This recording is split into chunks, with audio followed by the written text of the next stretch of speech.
The year was 2147, and humanity had grown accustomed to marvels. Cities floated above oceans, colonies thrived on Mars, and the stars no longer felt unreachable. But nothing could have prepared Earth for what happened on that fateful morning. It began with a strange signal, a deep, pulsing hum that disrupted every communication network across the globe. At first, people thought it was a solar flare or some malfunction in the quantum satellites orbiting Earth. But then came the message, broadcasted in perfect English, as if the sender had been studying humanity for years. "This is Overseer Zenfar of the Krylos Dominion." The voice declared, cold and commanding. "Your species has squandered its resources and polluted its world. You are inefficient, chaotic, and unworthy of self-rule. We will claim your planet as our own." The transmission ended abruptly, leaving billions stunned. Within minutes, news outlets around the world were flooded with reports of an alien fleet, massive ships larger than cities, hovering just beyond Saturn's orbit. Panic erupted almost instantly. Streets filled with screaming crowds, governments scrambled to respond, and social media exploded with doomsday predictions. Dr. Elena Voss sat alone in her lab at the International Space Research Facility, ISRF, in Geneva, staring blankly at the live feed showing the Krylos fleet. She wasn't panicking, she was thinking. A renowned astrophysicist known for her work on interstellar communication, Elena had spent years advocating for peaceful contact with extraterrestrial life. Now, faced with this reality, she couldn't help but wonder, was there still room for diplomacy? Her thoughts were interrupted by a knock on the door. It was Captain Marcus Hale, commander of the United Space Defense Force, USDF. Tall, stern, and battle-hardened, he carried an air of authority that made even the most confident scientists feel small. "Dr. Voss," he said, stepping inside without waiting for permission. "We need answers, and fast. What do we know about these Krylos?" Elena gestured toward her desk, where holographic displays showed data streams and images of the alien ships. "Not much yet," she admitted, "but their technology is far beyond ours. Those ships are powered by energy sources we can't even identify. If they wanted to destroy us, they could have done it already." Marcus frowned. "So why haven't they? Why send a warning instead of attacking outright?" "That's the question, isn't it?" Elena replied. Her mind raced through possibilities. Maybe they're testing us, seeing how we react. Or maybe, she hesitated, unsure if she should voice her theory aloud. "Maybe what?" Marcus pressed. "Maybe they're not invincible," Elena said finally. "No empire lasts forever. Maybe they're stretched thin, overextended. And maybe, just maybe, we have a chance to negotiate." Marcus shook his head. "Negotiate? With invaders who see us as insects? No offense, Doctor, but I'm not betting the survival of our species on wishful thinking." Before Elena could argue, alarms blared throughout the facility. On the main screen, one of the Krylos ships moved closer to Jupiter's moons, scanning them with beams of light. Whatever they were doing, it wasn't random exploration. It was preparation. Elena turned back to Marcus, determination burning in her eyes. "Whether you believe me or not, we don't have time to waste. If we rush into war, we'll lose. But if we act smart, if we show them we're more than they think, we might just stand a chance." For a moment, Marcus didn't respond. Then, with a reluctant nod, he said, "All right, Doctor. Let's hear your plan. But remember, one wrong move, and this whole planet burns." As the two began strategizing, the weight of the situation settled heavily on their shoulders. Outside, the skies remained eerily calm, but everyone knew the storm was coming.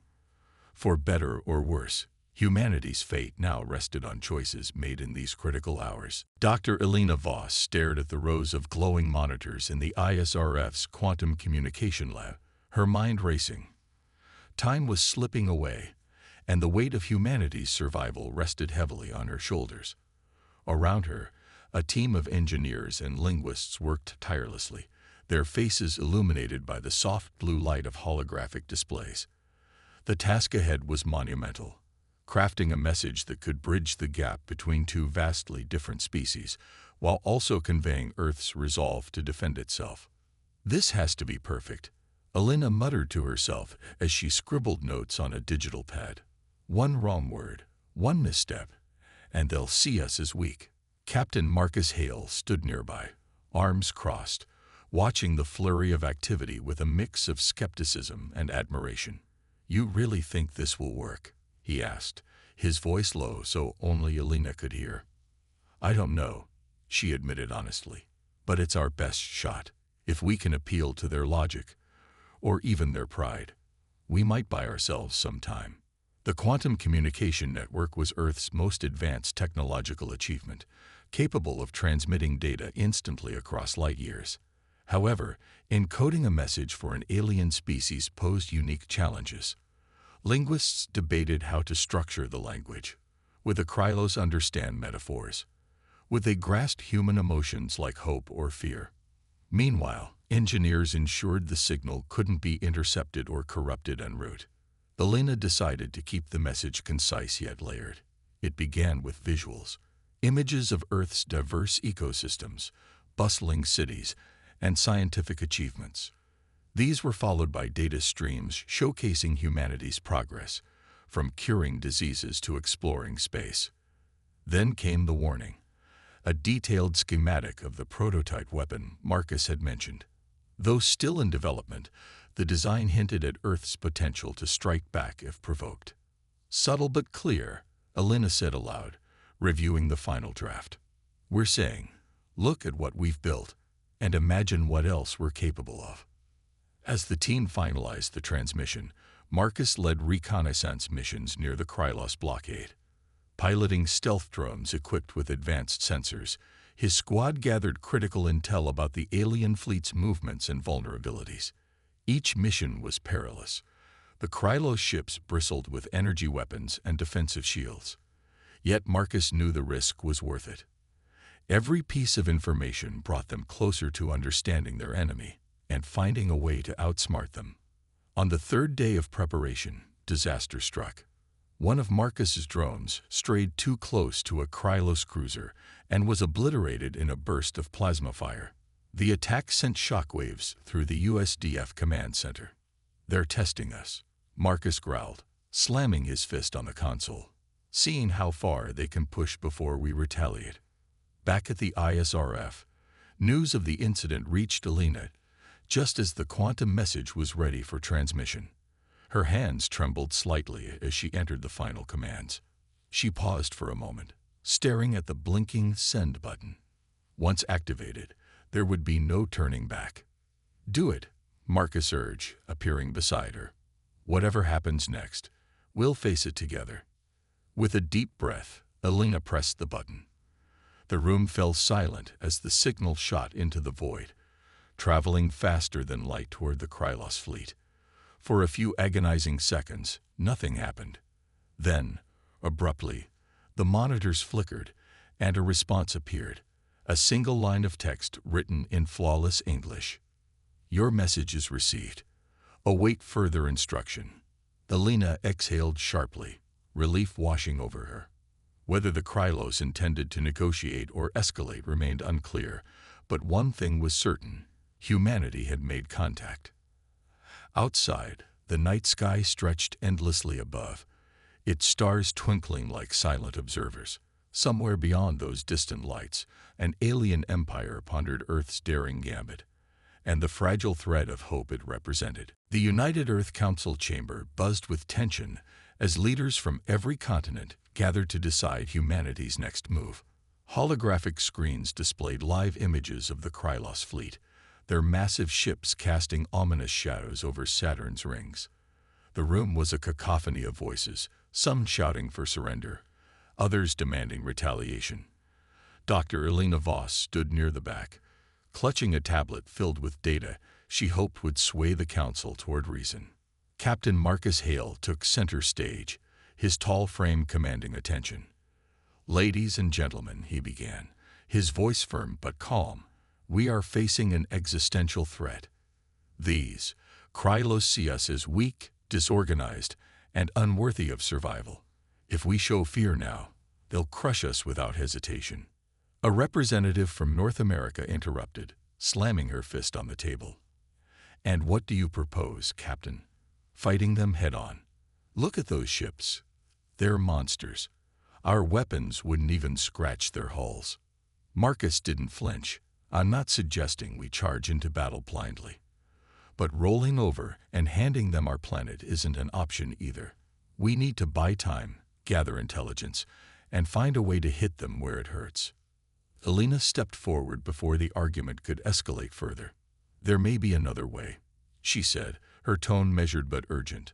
All eyes turned to her. She activated the hologram on her tablet, projecting diagrams and schematics onto the central display. We've developed something new. A quantum communication network capable of sending messages across vast distances instantly. What if we use it to send a direct message to the Krylos leadership? Show them we're not as helpless as they think. The room erupted again. Are you insane? Shouted a European delegate. They've already declared war. Why waste resources trying to talk to invaders who clearly don't care? Others nodded in agreement, but Elena pressed on. Because not all conflicts end in violence. If there's even a small chance we can avoid bloodshed, shouldn't we take it? Besides, she added, pointing to the screen, this isn't just about talking. It's about showing strength, about proving that humanity is resourceful, intelligent, and united. Her words seemed to strike a chord with some members, including an older African representative who leaned forward thoughtfully. Dr. Voss makes a valid point. History has shown that underestimating an opponent can lead to disaster. Perhaps this message could serve as both a warning and an olive branch. But opposition remained fierce. A South American official scoffed. A warning? With what army? They'll laugh at us. To everyone's surprise, Marcus spoke up in support of Elena. With respect, ma'am, I don't think they'll laugh. From what my reconnaissance teams have gathered, the Krylos aren't invincible. Their ships rely heavily on centralized systems, take out their command structure, and they falter. That gives us leverage. He turned to Elena. If your message includes evidence of our capabilities, like the prototype weapon we've been developing, it might make them reconsider their plans. Elena nodded eagerly. Exactly. This isn't surrender, it's strategy. We show them we're prepared to fight while leaving the door open for peace. The council deliberated late into the night, tempers flaring and alliances shifting. Finally, after hours of debate, a decision was reached. Elena would craft the quantum message, incorporating both diplomacy and a subtle threat. Meanwhile, Marcus would lead efforts to reinforce Earth's defenses, ensuring humanity was ready for whatever came next. As the meeting adjourned, Elena felt a flicker of hope, but also uncertainty. Would the Krylos listen, or had humanity already sealed its fate? Outside, the stars gleamed coldly, silent witnesses to the drama unfolding below. The world held its breath as the United Earth Council convened once more, this time not to debate, but to prepare for humanity's first direct encounter with the Krylos. The alien response, cryptic and brief, had left everyone uneasy. What did await further instruction mean? Was it a prelude to an attack, or was there still room for diplomacy? Dr. Elena Voss stood at the forefront of the effort, her mind racing through possibilities, while Captain Marcus Hale coordinated military readiness in case things went south. 2 days after sending the quantum message, the Krylos finally initiated contact. A holographic projection materialized in the center of the ISRF's main chamber, revealing Overseer Zinthar.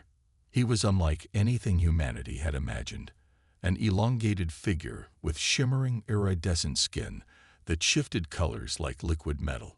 His eyes glowed faintly, and his voice resonated with an otherworldly calm. "You are unexpected," Zinthar began, tilting his head slightly as if studying them. "Your species is young, yet you possess ingenuity. Tell me, Dr. Elena Voss, why should I spare your planet?" Elena stepped forward, her heart pounding, but her voice steady. Because destroying us would be a mistake. Humanity is resilient, adaptive, and capable of great achievements. We've sent you evidence of our technological progress, not as a threat, but as proof that we are worthy of coexistence. Zinthar's glowing eyes narrowed slightly. Coexistence. You misunderstand. The Krylos Dominion does not share power. We expand. We conquer. Your defiance intrigues me, however. Few civilizations dare challenge us so boldly. Marcus interjected, stepping beside Alina. And few empires last forever. Maybe it's time you reconsidered your methods. A ripple passed over Zinthar's form, a gesture that might have been amusement or irritation. Bold words from a species whose weapons pale against mine. Yet, he paused, his gaze shifting between Alina and Marcus. There is truth in what you say. Empires rise and fall. Perhaps there is value in observing rather than obliterating. Alina seized the moment. Observing isn't enough. If you truly wish to understand us, then listen. Humanity has faced extinction-level threats before. Disease, climate collapse, war, and we've survived because we adapt. We innovate. We unite when it matters most. Zinthar seemed contemplative, though his expression remained inscrutable. Unity, he repeated softly, an admirable concept. Yet I sense fractures within your ranks. Fear, doubt. How long will your fragile alliances hold under pressure? Before Alina could respond, alarms blared throughout the facility. On the main screen, several Krylos ships broke formation and accelerated toward Earth's lunar colonies. What's happening? Marcus demanded, turning to the technicians monitoring the situation. It's an attack, one shouted. They're targeting our defense grids. Panic surged through the room, but Zinthar raised a hand, silencing the chaos. This is not my doing, he said firmly. There are factions within my fleet who see negotiation as weakness. They act without my authority. Alina stared at him, searching for deception. Could she trust him? Or was this another ploy to divide humanity further? Then help us stop them, she urged. Prove that you're different. For a moment, Zinthar hesitated. Then, with a flicker of resolve in his glowing eyes, he nodded. Very well. But know this, if I intervene, it will come at a cost. Before anyone could ask what that cost might be, the transmission cut off abruptly. The hologram vanished, leaving the council in stunned silence. Outside, the skies darkened as the first explosions lit up the moon's surface. Marcus clenched his fists. If he's lying, we're dead. But if he's telling the truth, Alina finished his sentence. We might just have a chance. As the battle unfolded in the distance, hope hung precariously in the balance. For the first time, humanity had glimpsed a crack in the Krylos armor, but whether it was wide enough to save them remained to be seen. The lunar attack came swiftly and mercilessly. Krylos warships unleashed torrents of plasma fire, obliterating Earth's defense satellites orbiting the moon. The explosions lit up the night sky, visible even from Earth's surface, sending waves of terror across the globe. Captain Marcus Hale watched helplessly as his squadron tried to intercept the invaders, their smaller fighters dwarfed by the massive alien vessels. Despite their bravery, the USDF forces were outmatched, suffering heavy losses within minutes. Back at the ISRF, Dr. Alina Voss clenched her fists as live footage of the devastation streamed in. Her mind raced with guilt. Had her message provoked this? Had she misjudged Zinthar's intentions? They're targeting our supply lines, a technician reported grimly. If they knock out the lunar colonies, we'll lose critical resources for defense. Marcus barked orders into his communicator, rallying what remained of his fleet. All units, fall back to Alpha Point. We can't hold them off alone. But retreat wasn't an option either. The lunar colonies housed thousands of civilians and scientists working on vital research. Losing them would cripple humanity's ability to resist, not to mention the moral blow it would deal. As chaos unfolded, Alina turned to the council members gathered around her. We need to act now. If Zinthar was telling the truth about factions within his fleet, then maybe there's still a way to exploit that division. One council member scoffed. Exploit? With what? Our weapons are useless against them. Not entirely, Alina countered. She pulled up schematics of the Krylos ships that gathered during reconnaissance missions. Look here, their command structure is centralized. Every ship relies on signals from one central cruiser. Take out that cruiser, and the rest will falter. Marcus frowned. Even if we knew which ship it was, how do you propose we hit it? They've got shields stronger than anything we've seen. Alina hesitated, then pointed to a section of the schematic labeled energy core. Here, their power source. It's vulnerable during energy surges, like when they're firing their main weapons. If we time our strike right. It's risky, Marcus admitted, but it's all we've got. With no other options, Marcus led a desperate counterattack. He assembled a small team of elite pilots armed with experimental EMP missiles designed to disrupt energy fields. Meanwhile, Alina worked on a second quantum message, this time aimed not at Zinthar, but at dissenters within the Krylos ranks. Using intercepted communications, she identified key phrases and codes used by opposing factions and embedded them into the transmission, hoping to sow discord. "This is reckless," muttered one of Marcus's officers as they prepared for launch. "We're flying straight into a death trap." "Maybe," Marcus replied, strapping himself into the cockpit. But sometimes recklessness is the only thing standing between survival and extinction. As Marcus's squadron approached the Krylos fleet, Alina activated the quantum signal. Almost immediately, strange activity rippled through the alien ships. Several smaller vessels broke formation, engaging each other in fierce combat. It seemed her gambit had worked, at least partially. Now or never. Marcus shouted, leading his team toward the central cruiser. Plasma bolts streaked past their ships as they dodged enemy fire, inching closer to their target. Just as the cruiser unleashed another devastating salvo, Marcus gave the order. "Fire everything."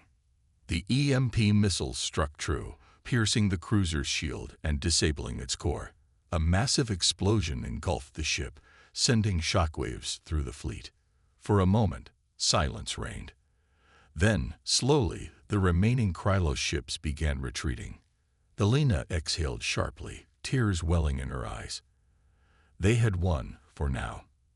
But as she looked at the smoldering wreckage on the screens, she couldn't shake the feeling that the real battle was far from over. The victory at the lunar colonies was bittersweet. Though Captain Marcus Hale's daring counterattack had crippled the Krylos central cruiser and forced their retreat, the cost had been devastating. Hundreds of lives were lost, critical infrastructure was destroyed, and Earth's fragile unity teetered on the edge of collapse. The images of burning ships and shattered habitats broadcasted across the globe sparked outrage and fear. Protests erupted in cities worldwide, with some demanding immediate retaliation against the Krylos, while others called for surrender to avoid further bloodshed. Dr. Elena Voss knew they couldn't afford division, not now. Standing before a hastily assembled global summit in Geneva, she addressed leaders, scientists, and citizens via live holographic transmission. Her voice trembled slightly, but carried an unwavering determination. "We stand at a crossroads," she began, her gaze sweeping over the room. "Yesterday we proved that humanity can fight back. But winning battles isn't enough. To survive this war, and to ensure peace afterward, we must unite, not just as nations, but as one species." Her words struck a chord. Many attendees nodded solemnly, though skepticism lingered in the eyes of others. A representative from South America raised his hand hesitantly. "How do you propose we achieve this? Unity? Fear has divided us for centuries. What makes you think we can overcome it now?" Alina stepped aside, allowing a massive holographic display to illuminate the chamber. It showed real-time data streams from reconnaissance missions, intercepted Krylos communications, and schematics of their technology. "This is how," she said firmly, "by working together, sharing knowledge, resources, and strategies, We've already seen what collaboration can achieve. The EMP missiles that disabled their cruiser. They were developed by engineers in Asia, tested by pilots in Europe, and deployed by soldiers from every continent. That's unity in action. Captain Marcus Hale joined her at the podium, his presence lending weight to her argument. "She's right," he said gruffly. "This isn't about politics or borders anymore. It's about survival. If we keep fighting among ourselves, the Krylos win without firing another shot." Inspired by their resolve, the summit launched into an unprecedented brainstorming session. Scientists proposed using Earth's quantum communication network to create a decentralized command system, ensuring no single location could be targeted to cripple global efforts. Military leaders suggested deploying decoy satellites equipped with EMP bursts to confuse future attacks. Civilians offered innovative ideas too, such as crowdsourced designs for defensive drones and energy-efficient habitats. Meanwhile, Alina worked secretly on a third quantum message, this time aimed directly at rallying dissenters within the Krylos ranks. Using intelligence gathered during the lunar battle, she identified key phrases and codes used by factions opposed to Overseer Zenthar's leadership. She embedded these into the transmission alongside evidence of internal strife within the Krylos fleet. "If we can turn them against each other," she explained to Marcus late one night in the lab, "we might weaken them enough to negotiate from a position of strength." Marcus leaned against the wall, arms crossed. "And if it backfires? What if they see through it and retaliate?" "Then we'll face that when it comes," Alina replied, her tone resolute. "But doing nothing guarantees failure. This is our chance to take control of the narrative, not just for us, but for them too." As the days passed, Earth transformed. Factories repurposed production lines to build weapons and defenses. Schools taught children emergency protocols alongside lessons on unity and resilience. Even rival corporations set aside competition to pool resources for the greater good. For the first time in history, humanity felt like a single organism, its many parts working in harmony toward a shared goal. Yet beneath the surface, tensions simmered. Not everyone believed in diplomacy or trust. Some military factions pushed for preemptive strikes, arguing that mercy would only invite further aggression. Others whispered of betrayal, fearing that someone might sell out humanity to save themselves. Despite these challenges, hope flickered brightly. As Alina transmitted the third quantum message into the void, she allowed herself a small smile. Whether the Krylos responded or not, humanity had proven one thing. When faced with extinction, people could rise above their differences and fight, not just for survival, but for something greater. Outside, the stars gleamed coldly, silent witnesses to Earth's newfound resolve.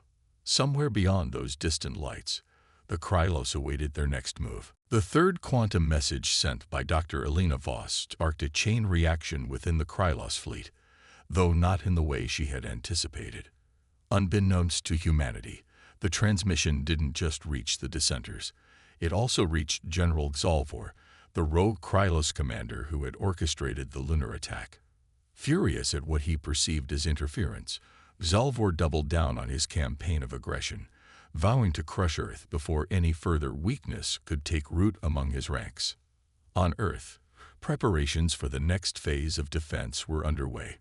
Captain Marcus Hale oversaw the deployment of dozens of decoy satellites, small, unmanned vessels equipped with EMP bursts designed to mimic larger warships. The plan was simple yet risky. Lure the Krylos into attacking these decoys, then disable their weapon systems using the same EMP technology that had crippled their central cruiser. Timing is everything, Marcus emphasized during a briefing with his squadron leaders. If we trigger the EMPs too early, they'll see through the ruse. Too late, and we lose our advantage. Alina stood nearby, her face pale but determined. She had spent sleepless nights refining the strategy, ensuring the decoys mimicked human energy signatures convincingly. "This isn't just about fooling them," she reminded everyone. "It's about showing them we're still dangerous, even after everything they've thrown at us." The operation launched under the cover of darkness. Dozens of decoy satellites drifted toward the edge of Earth's orbit, broadcasting faint signals meant to mimic active warships. At first, the Krylos seemed uninterested, their massive fleet holding position near Saturn's rings. But then, one of Zalvor's cruisers broke formation and advanced cautiously, scanning the area. "They're taking the bait," whispered a technician in the ISRF control room, watching live feeds from the satellites. Moments later, the Krylos opened fire. Plasma bolts tore through space, obliterating several decoys instantly. But as more satellites activated their EMP bursts, the tide began to turn. One by one, the attacking ships faltered, their shields flickering and weapons systems shutting down. Marcus seized the opportunity. Leading a squadron of stealth fighters, he darted between the disabled vessels, planting explosive charges on their hulls. The explosions were small but effective, crippling key systems without destroying the ships entirely, a calculated move to avoid escalating tensions unnecessarily. Back on Earth, Elena monitored the battle anxiously. Though the decoy offensive appeared successful, she couldn't shake the feeling that something was off. Why hadn't the rest of the Krylos fleet joined the fight? Were they waiting for reinforcements? Or was this another test of humanity's resolve? Her concerns deepened when an unexpected signal interrupted the live feed. It was Zinthar again, his iridescent form shimmering in the holographic projection. "You continue to surprise me, humans," he said, his glowing eyes fixed intently on Elena. "But your actions have consequences. General Salvor grows bolder, accusing me of weakness for allowing you to persist. My authority weakens with each passing moment." Elena stepped forward, her voice steady despite the knot in her stomach. "Then help us stop him. Prove to your people, and to ours, that peace is possible." Zinthar hesitated, his form rippling like water disturbed by wind. "Very well. I will send coordinates where my loyalists can rendezvous with your forces. Together, we may yet restore order." As the transmission ended, Marcus turned to Elena, his expression grim. "You trust him?" "I don't know," she admitted. "But right now, we don't have a choice." Outside, the stars burned brightly against the blackness of space, silent witnesses to humanity's gamble. For every victory won, new challenges loomed on the horizon. Yet amidst the chaos, one truth remained clear. Survival depended not only on strength, but on unity, with allies both human and alien alike. The coordinates provided by Overseer Zinthar led humanity to a remote asteroid field near Neptune's orbit. It was a treacherous zone, littered with jagged rocks and swirling debris, making it an ideal hiding spot for the Krylos loyalists who opposed General Zalvor's aggression. Captain Marcus Hale and his team approached cautiously, their ships weaving through the chaotic terrain while scanning for signs of life. Dr. Elena Voss monitored the operation from Earth, her heart pounding as live feeds streamed into the ISRF control room. "This is it," she whispered to herself, clutching the edge of her console. "If Zinthar is telling the truth, this could be our chance to turn the tide." On board his flagship, Marcus felt the weight of uncertainty pressing down on him. Trusting an alien, even one claiming to seek peace, was a gamble he wasn't sure they could afford. But with Zalvor's forces regrouping after the decoy offensive, time was running out. "Sir, we've detected movement ahead," reported Lieutenant Carter, one of Marcus's most trusted officers. Multiple Krylos ships emerging from behind the asteroids. Marcus narrowed his eyes at the view screen. The vessels were smaller than the cruisers they'd faced before, their designs sleeker and less armored. Were these truly loyalists, or another trap? A transmission crackled to life, and Zinthar's holographic form appeared in the center of the bridge. "Captain Hale, I commend your caution, but there is no time for doubt. Zalvor's forces are mobilizing for a final assault. If we do not act now, Earth will fall." Marcus clenched his jaw. "And how do we know you're not setting us up?" "You don't," Zinthar replied bluntly. "But consider this. If I wished you harm, I could have allowed Salvor to destroy you already. Instead, I offer you a chance to fight alongside us, to end this conflict once and for all. Alina watched the exchange from Earth, her mind racing. She knew Marcus had every reason to distrust Zinfar, but something about the Overseer's tone rang true. Perhaps desperation had forced him to ally with humanity, or perhaps he genuinely believed cooperation was the only path forward. Either way, the decision rested with Marcus. And the clock was ticking. Finally, Marcus gave the order. Stand down, weapons. Let's see what they want. The Krylos loyalists moved closer, their ships forming a protective perimeter around Marcus's fleet. A smaller vessel detached from the group and docked with Marcus's flagship. Moments later, a delegation of Krylos boarded, led by a tall, armored figure identified as Commander Valera, a high-ranking officer in Zinfar's faction. "We require your assistance," Valera said without preamble, his voice deep and resonant. "Zalvor has seized control of our primary supply lines and communications network. Without them, we cannot maintain cohesion among our forces." Marcus crossed his arms. "And why should we risk our lives for your internal squabbles?" "Because Zalvor's victory would mean the end of both our species," Valera countered sharply. "He seeks total domination, not just over Earth, but over all who oppose him. If he succeeds, even the Krylos Dominion will fracture under his rule." Back on Earth, Alina worked tirelessly to analyze the data shared by Zinthar's loyalists. Using intercepted signals and intelligence gathered during previous battles, she pinpointed Zalvor's stronghold, the heavily fortified cruiser orbiting Uranus. "This is it," she told Marcus via secure channel. "Their command hub. Take it out, and Zalvor loses everything." Marcus nodded grimly. "Understood. Prepare the fleet. We're moving in." As the combined human Krylos force assembled for the assault, tension hung thick in the air. For the first time, two vastly different species stood side by side, united by a common goal. Yet doubts lingered. Could they truly trust each other, or would betrayal strike when it mattered most? In the vast silence of space, the stage was set for a battle that would decide the fate of billions. Above Earth, the stars shimmered faintly, indifferent witnesses to the fragile alliance forged in the shadow of destruction. The assault on Zalvor's stronghold began under the cover of Uranus' icy rings, their shimmering blue haze masking the approach of the human Krylos fleet. Captain Marcus Hale led the charge, his flagship flanked by sleek Krylos vessels and Earth's battered but determined fighters. The plan was straightforward yet perilous. Infiltrate the cruiser, disable its central command system, and force Zalvor to surrender or die trying. Dr. Alina Voss monitored the operation from Earth, her eyes glued to the live feeds streaming into the ISRF control room. Every explosion, every burst of plasma fire sent a jolt through her chest. This wasn't just another battle. It was humanity's last stand.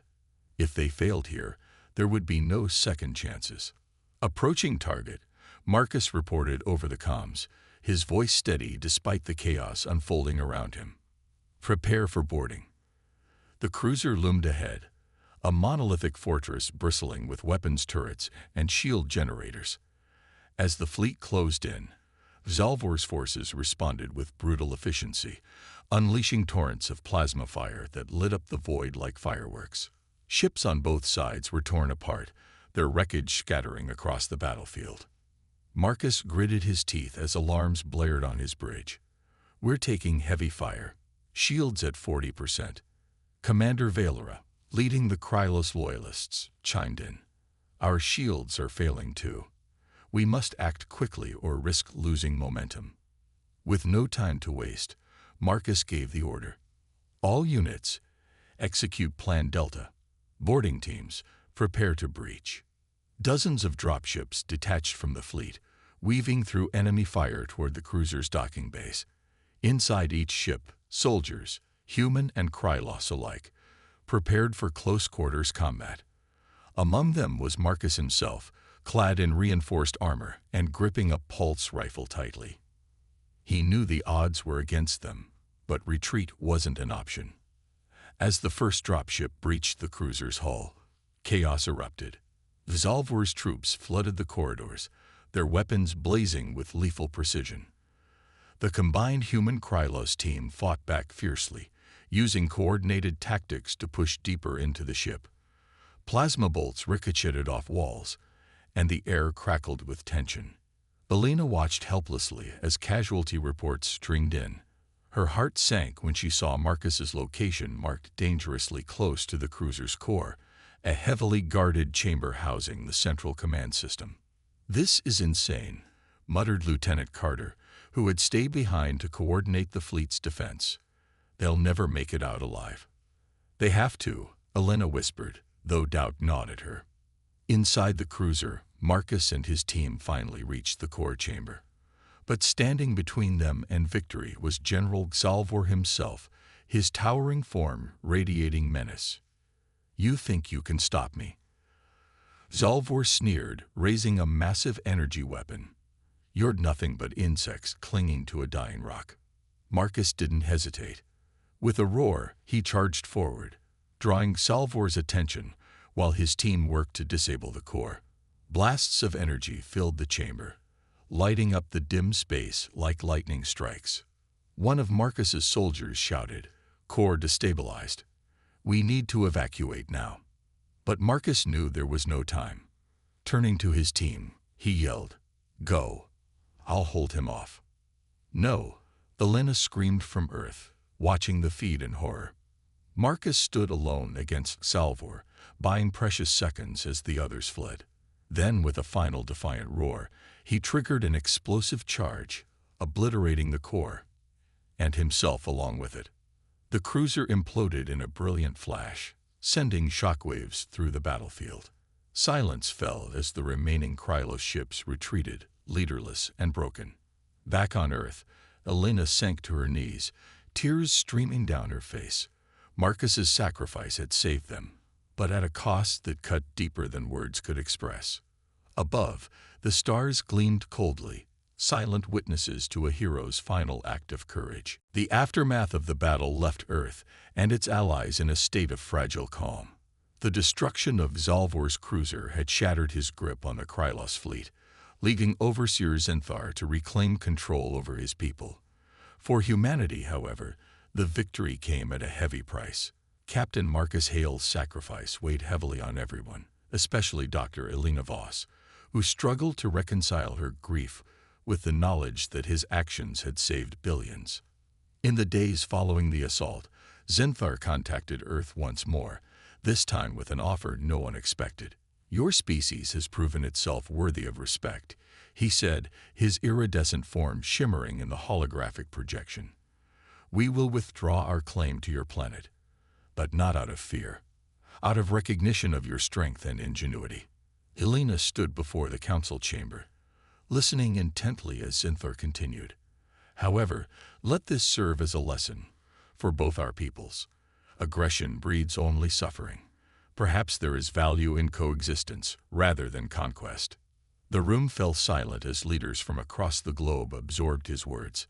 Some were skeptical, questioning whether the Krylos could truly change their ways after centuries of expansion and domination. Others saw this as an opportunity, a chance to forge alliances beyond Earth's borders.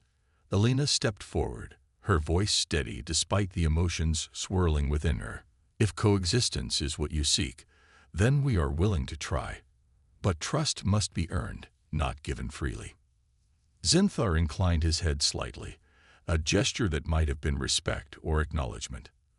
"Agreed. Let us begin anew, with transparency and mutual understanding." As the transmission ended, the council erupted into discussion. Plans were made to establish formal diplomatic relations with the Krylos Dominion, starting with joint research initiatives and cultural exchanges. Elena was appointed as humanity's lead ambassador, tasked with bridging the gap between two vastly different species. But for all the progress being made, the scars of war remained fresh. Monuments were erected around the world to honor those who had fallen, none more poignant than the one dedicated to Captain Marcus Hale. Standing tall in Geneva, it depicted him in full combat gear, gazing toward the stars with determination etched onto his face. Beneath it read a simple inscription, Courage knows no bounds. At the unveiling ceremony, Elena delivered a heartfelt speech. Marcus taught us that true strength lies not in weapons or power, but in unity and sacrifice, she said, her voice trembling with emotion. He gave everything so that we could live. And now it's up to us to ensure his legacy endures. Meanwhile, humanity looked to the future with cautious optimism. The same technological advancements used to defend Earth were repurposed for exploration and innovation. Colonies on Mars flourished, powered by energy-efficient systems developed during the conflict. Scientists collaborated with Krylos engineers, sharing knowledge and pushing the boundaries of what was possible. Yet amidst the hope, questions lingered. Could the Krylos truly abandon their imperialistic tendencies? Would peace last, or was this merely a temporary truce? These uncertainties reminded humanity of the fragility of existence and the importance of vigilance. One evening, as Elena stood beneath the starlit sky, she felt a sense of quiet resolve. The galaxy was vast and unpredictable, but humanity had proven itself capable of facing even the greatest challenges. Above, the stars twinkled faintly, distant witnesses to a new chapter in Earth's history. Somewhere among them, the Krylos watched too, perhaps wondering if they had underestimated not just humanity's strength, but also its capacity for hope. And so, under the watchful gaze of the cosmos, humanity took its first steps toward a brighter future, one built not on fear or conquest, but on courage, compassion, and the unyielding belief that even in the darkest times, light can prevail.